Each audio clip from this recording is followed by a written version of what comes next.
Let's talk about behaviorism. Part 2. Skinner used animals, predominantly rats and pigeons, to conduct his experiments.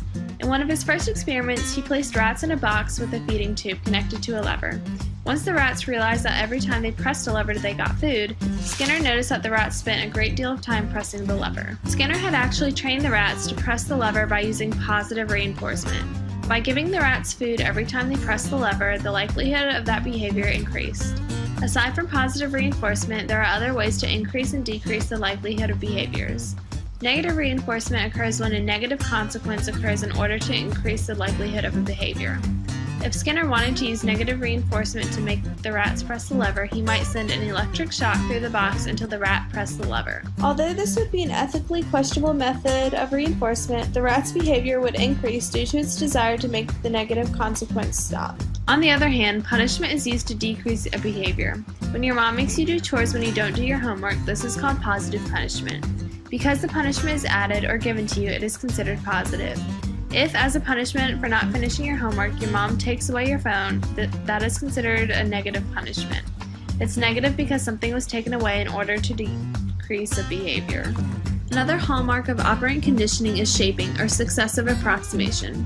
When Skinner's rats were learning to press the lever, they did not immediately understand that the lever was the source of their food. Instead, Skinner rewarded the rats with food every time they got close to the lever, then every time the rats got closer to the lever and reached up, and then eventually the rats pulled the lever themselves and were rewarded by the food coming down the tube. This process of shaping gradually leads to the individual completing the desired behavior. Skinner also pioneered the concept of schedules of reinforcement. When we talk about schedules of reinforcement, ratio means behavior, as in how many times the individual must respond with the desired behavior in order to get a reinforcement. Interval means time, as in how long the individual must wait between reinforcement. Imagine a vending machine. Typically, a vending machine will give a reward every time the hungry customer elicits the desired behavior by putting money in the machine. This is called continuous reinforcement. The customer only needs to respond once in order to be rewarded, and they're going to be rewarded every single time. What if we changed the schedule of reinforcement?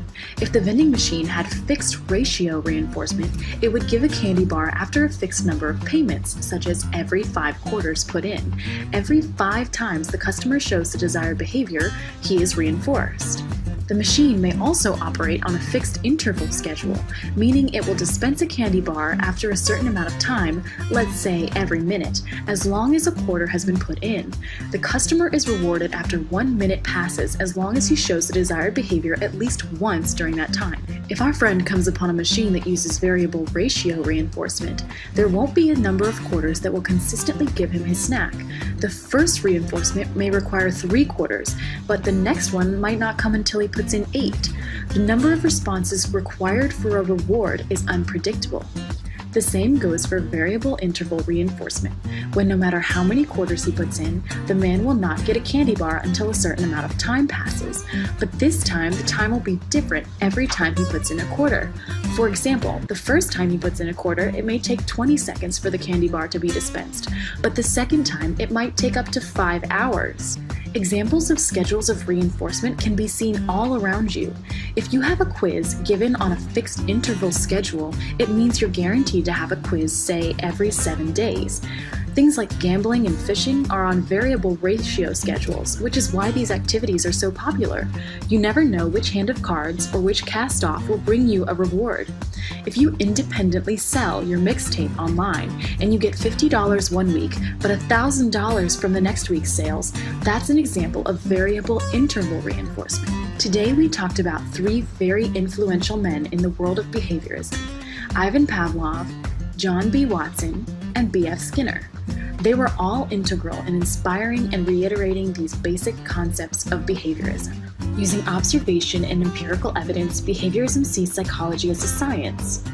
Behavior is the result of a stimulus. Something must motivate us to act the way we do. A person's environment determines the way that they act and ultimately directs their development. Given this theory, humans and animals learn in very similar ways, and they can be controlled using the environment. A person's behavior can be altered by learning processes such as classical conditioning and operant conditioning. Remember that behaviorism is just a theory, but it's a theory that shaped the way that psychologists view their field.